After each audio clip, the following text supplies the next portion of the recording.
Welcome to your journey of healing with the Healing Podcast, hosted by licensed clinician Monique Owe and co-host Dr. Amber Mohn. Thank you for tuning into the Healing Podcast. I'm your host, Monique Owe, and I am joined by my lovely co-host here, Dr. Amber Mohn. Okay, so today's topic is things to know and do before marriage. Again, that's things to know and do before marriage. Thank you so much for your support and for tuning in. Please like, share, and subscribe. And, hopefully it's helping you or someone you know. All right, so this topic, just to start it off, listen, all you lovebirds out there, you're getting ready to tie that knot. You're ready for that ceremony. You can't wait. Well, there's some things you should know and you should do before marriage. Dr. Mohn, would you agree? There's some things they need to know before they tie that knot. Is that fair to say? Okay, yes, there's some things they got to do. Okay. Dr. Mohn, let me start off with you. What's something you should know and do before you get married? Well, the most important is to know if you are ready to spend the rest of your life with just one person. With this person, which means, go to sleep, before every night, wake up to this person every day. You have to be sure. And so I'm not going to say no, but be sure and make sure that you are ready to be with this person for life. Yep. I think that's the most important that's thing the first to me. part, right? Yes. I think what you also have to know, and first realize that the ceremony, that's not the marriage.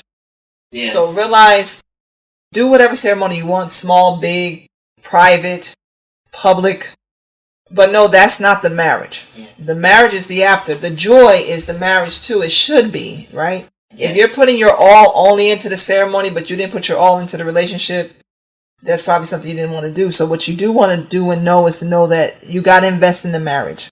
Yes. Okay, invest in the marriage. Spend money on the marriage. I mean, spend time on the marriage. Invest in it so that it can be successful. So another thing you need to know, besides Dr. Mohn said, knowing that you want to be with this person and spend, wake up to them, go to sleep with them every day. I think you should know that every day is not going to be a good day.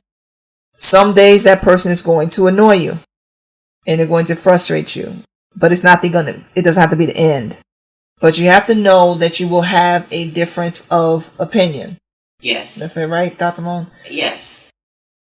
What's something else somebody should know and do before they get married? Know that, your issues are and problems and should just be your issues and problems, meaning you're going to have to learn how to work things out together and commit to keeping your marriage and the things that you go through in between you and your spouse. That is the most important, not to let other people in to, what's going on, in your marriage is important. That makes sense. Yes, your marriage is private, and build it between you two. That's your confidant. Your spouse is your confidant, right? Yeah, everybody doesn't need to know, like, if your girlfriends don't need to know what's going on all the time. Yes, there will be times when you might need to share something with someone. We're not telling you to isolate yourself, but what's happening in your house is between your household, okay? So be careful with sharing everything. I think another thing you got to know and do, you got to know about those finances. And what I mean is, you got to know about his finances. He has to know about yours. And this is what I mean by that. It can't be where it's hidden, where you don't know the person's credit score. I think that if you don't know your soon-to-be mate's credit score, red flag, okay? I didn't say you need to criticize them, but if you don't know it, and don't say that now that you don't know how to get it. Well, if you don't know how to get it, I'll be fair with that. Hold on, let's talk about it together. I'm not telling you to go get it behind their back, but I'm saying it needs to be a conversation. Hey, what's your credit score? What? And go look at it. Don't believe. No, this is. Don't take its face value. Don't. Hey, I got a 750. Do you? Let's see. Let's talk about it. This is financial awareness, because here's the thing, Dr. Mohn, if I don't know your finances, and I'm gonna come back to what your question was, if I don't know your financial situation, is that not causing us to head for disaster once we tie the knot? Absolutely. If I don't know it. So yes, I agree. Yes. Okay, so what's your question? So my question is, if you're in love with Johnny, okay, you and Johnny been together for 3 years. No baby. And then you Johnny pops a question. Johnny pops a question. And okay. You asked Johnny after you said yes, you asked Johnny what his credit score is. He is open and honest. Uh-huh. He is a 475. Do you give the ring back and say, I'm good? No. Or do you work with Johnny? No, what you know is you're not getting married tomorrow. I mean, we're not getting married right now. We're going to have to work. I would need to know, okay, how did you get to a 475? What can we do to fix it? Because I need to know, what is that thing? Did you have some things that went into debt when you were younger and things hit collection and now you're trying to build out of it? Makes sense. Okay. Things can happen. So I'm never going to say you can't have a low credit score. Life happens, right?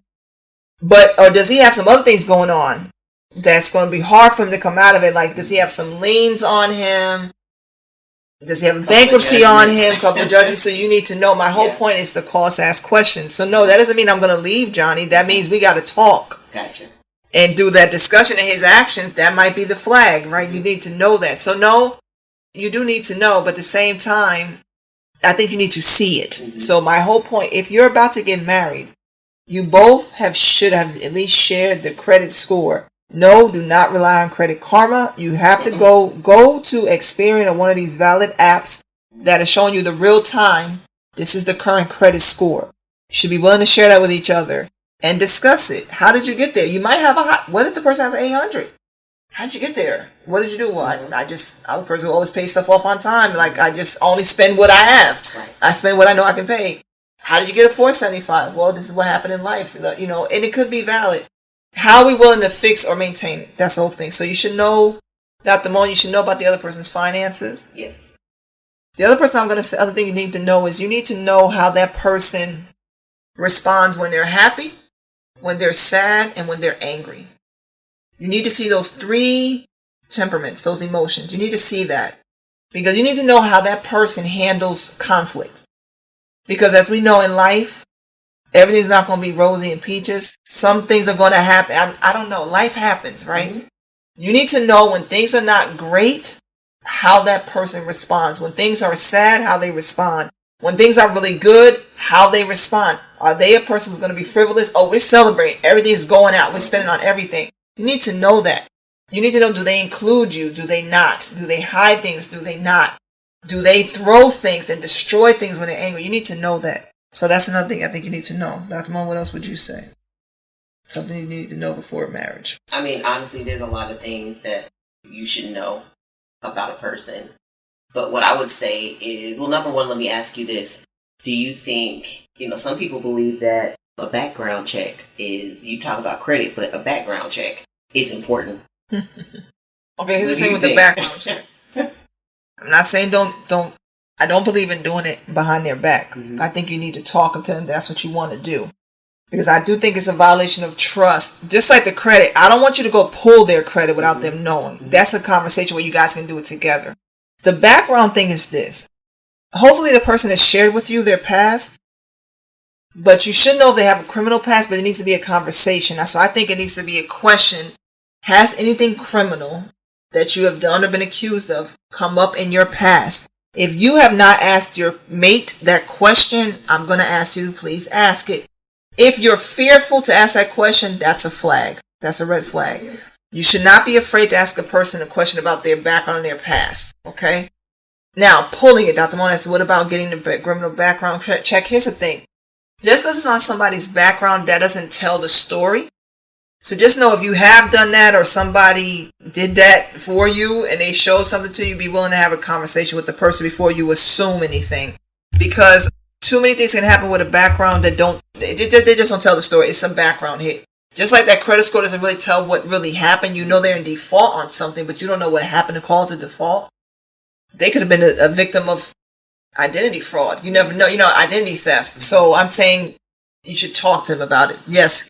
Find out, but talk to them about it. Yes. I think another thing you need to know and do is you need to know about the person's family. And what I mean is, how are they with their family? How do they want you to be like? Is this a family that they're always doing things together where things are not private? Or is this a person who doesn't ever like to even go around family, doesn't talk to their family at all, doesn't talk to anyone in their family? You need to find out why. It's not, doesn't mean you have to let the person go. I think you need to know who you're marrying into, because that is now your family. Does your mate have a history of people who are criminals? Okay, doesn't mean they're a criminal, but you have to know, will that behavior of the criminal trickle into your lives somehow? Does that person have a family that's just been always together or whatever, and they expect you to always be together for every trip, every family reunion, every vacation? So just know about the family, what's expected, I think. I have something else too, Monique. Sure. I think is important is, and I'm actually talking to my kids about that, is I have the sickle cell trait. And I know that, a lot of times, especially with African American, people who carry the trait or who have sickle cell, prevalent with us, it's important to understand that and know that. And, when you're talking to your partner about the health part, like if you have the trait and I have the trait, you know that having kids, our child will have sickle cell. And I think that that's important, and nothing I really understood until I went through it. Thank the Lord that, my husband didn't have the trait, but I'm telling my kids now, you all have the trait because of me. Mm-hmm. So that's something that you should talk to someone, kind of early on when it looks like you're getting serious. That's just a question that you ask. Yes.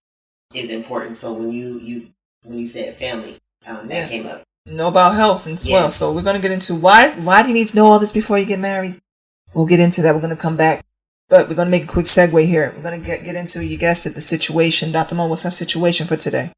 Dear Healing Podcast, I keep rehashing my past. Things I thought I was over, I find myself thinking about it. It sometimes makes me want to retaliate against people that have crossed me. I just want to move on. My life overall is pretty peaceful now, but I don't like these thoughts. I don't want to go back to old behaviors. How can I stop these thoughts? Good question. I've been there. When it comes to things that happened in the past, and it's clear that you're not over it and you recognize that.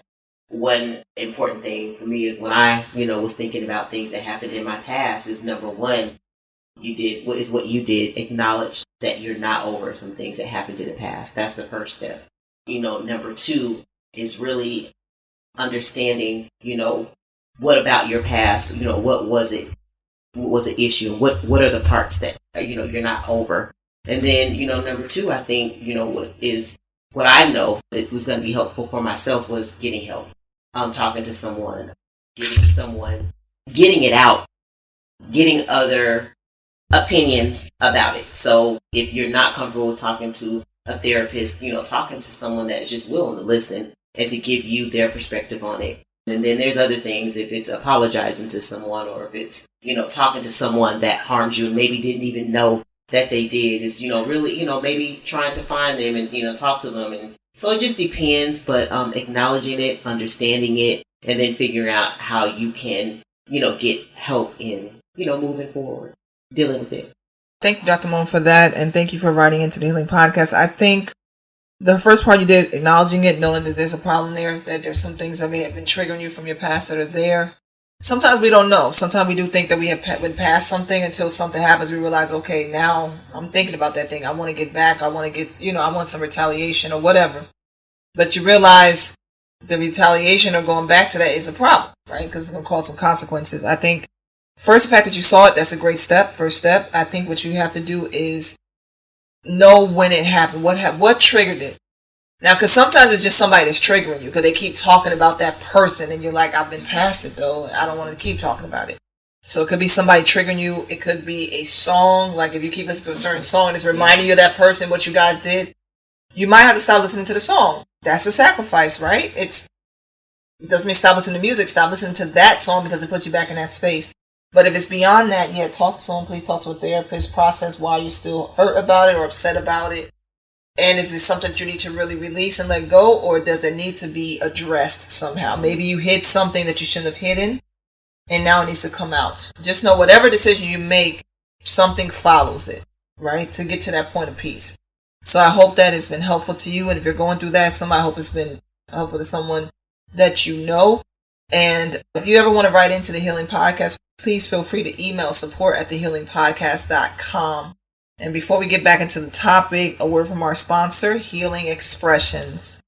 Are you someone who has been considering therapy? Perhaps someone else has told you that you need to talk to a therapist. Or maybe you're in a relationship and you want to discuss some challenges that you've been facing with your significant other. Maybe there's a communication issue, perhaps an incident of infidelity, or maybe you just want to strengthen your relationship because you guys are thinking about taking another step. Maybe you're struggling with anxiety or depression, perhaps grief, life stressors, and you just want to share your thoughts with someone.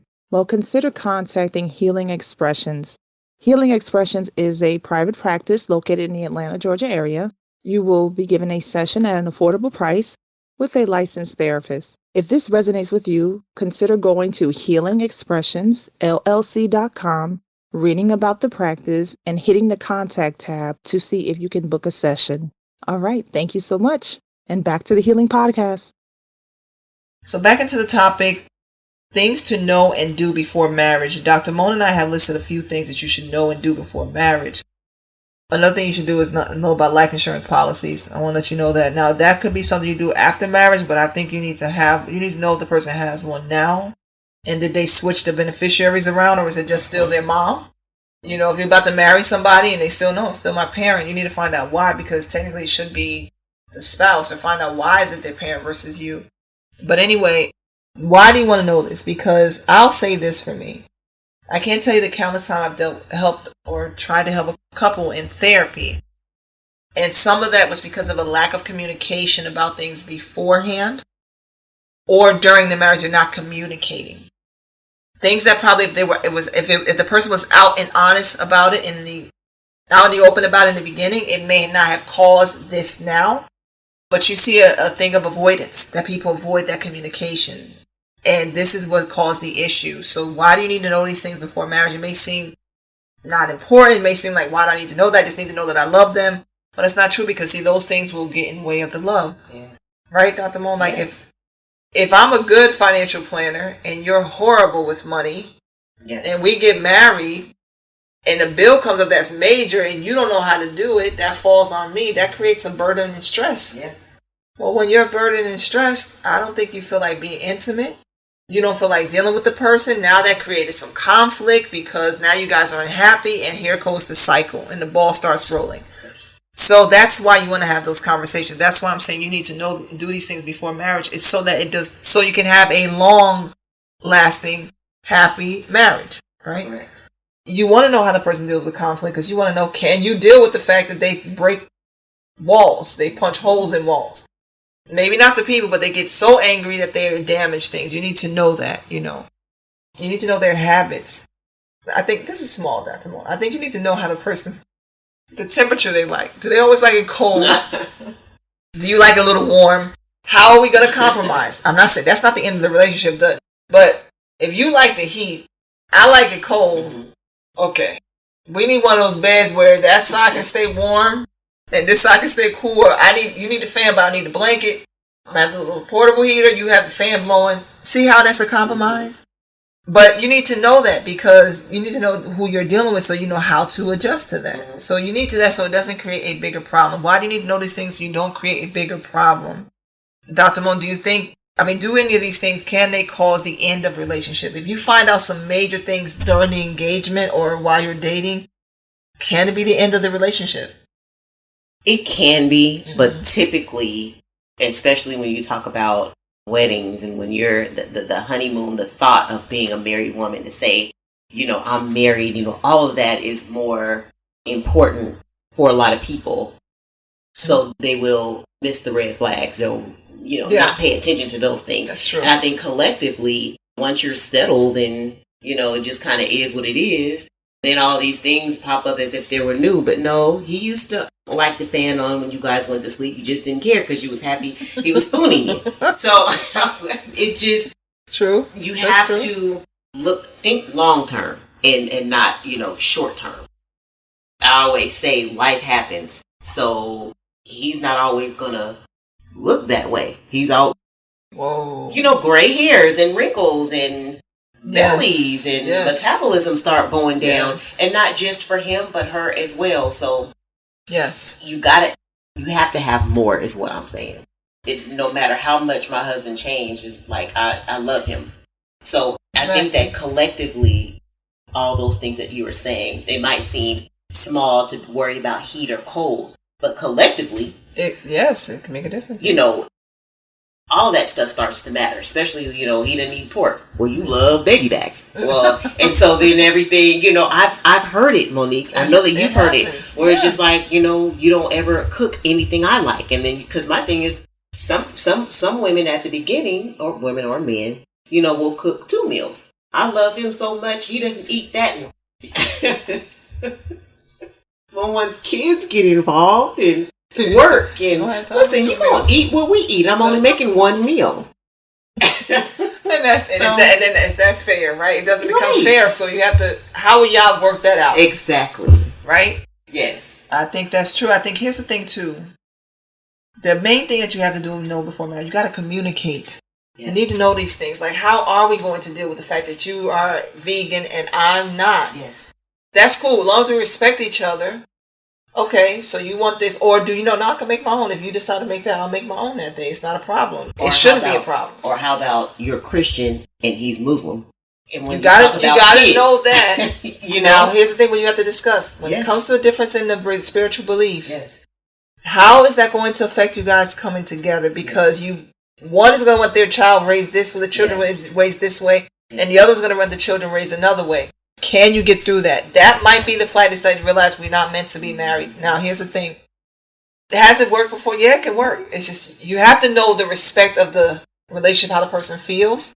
You want to communicate. You want to know these things because you don't want it to become a major problem, because we've seen it as therapists. Mm-hmm. The other thing you need to talk about is the intimacy. What's going to be expected. Now, here's the thing. Some people are already intimate. Some people are not. Yes. You got to know what's going to be expected in marriage. Yes. Please don't compare how it is in the dating journey to what it's going to be in marriage, because guess what? In marriage, you're older, you might have kids, life is happening, and you're tired, and like, yeah, it was all fun when we were dating, but now that I got to see you every day, and you just made me mad this morning because you left the toilet seat up and I fell in, or whatever, now you left the clothes, now no, I don't feel like being with you, I don't want to do that with you, so know what's going to be expected. Is this person expecting things every day, once a week, twice a week? Is this person understanding that your body's going to change, both men and women? Yes. The drive is not going to be there the same. Are you both understanding that, okay, this might change? Have that conversation, please, before marriage. I understand you go, I don't want to know all that. Yes, you might want to know. It's a conversation. It's a conversation. Does this person have an addiction to pornography? Do you want that in the marriage? You know, does this person always like to have magazines around of other women? This person like to scroll through pictures of other women. Know that before marriage, because it's going to help you in the marriage. Yes. None of this is to cause people to break up, but it is definitely to cause people to be enlightened that there's some things we need to discuss before we say I do. Because I want the marriages to last. I believe Dr. Mohn wants marriages to last. Yes. The thing is, we see many people where the marriages don't last, or the conflict, and it's because of I would say a lack of definitely communication. Somebody wasn't honest. But you need to know that. Dr. Mohn, would you say, is there a benefit to knowing these things before marriage? Absolutely. You can make an informed decision on if, you know, you need more time. Maybe, you know, you don't rush into things, or maybe you know, maybe get some counseling, premarital counseling. You know, if there's still things that are up in the air. So absolutely, it's a benefit. It's a benefit. So I think the main thing is to know these things and do these things before marriage. It's a benefit to help your relationship. Or like you said, maybe it is the sign that, okay, we weren't good for the marriage. It's okay. So I hope this is helpful for all the lovebirds out there about to do it. No, I'm not trying to cause you guys not to do it. I hope you're getting ready to do it and have a great marriage. Just talk. Be open and honest.